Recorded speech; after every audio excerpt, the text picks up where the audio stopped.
Bu istidə paltar ütüləmək işgəncə kimi bir şeydir.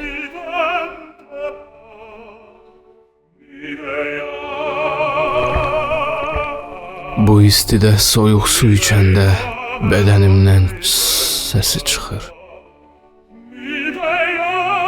Bu istidə ən yaxşı halda yatmaq olar.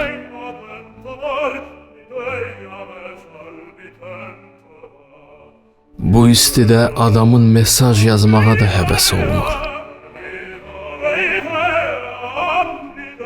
Bu istidə də alov atarlar.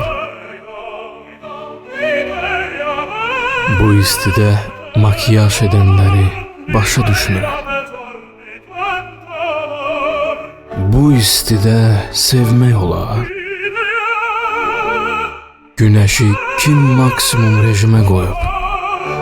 Hamılıqla eyni fikirdə olduğumuz tək mövzu çox istidir.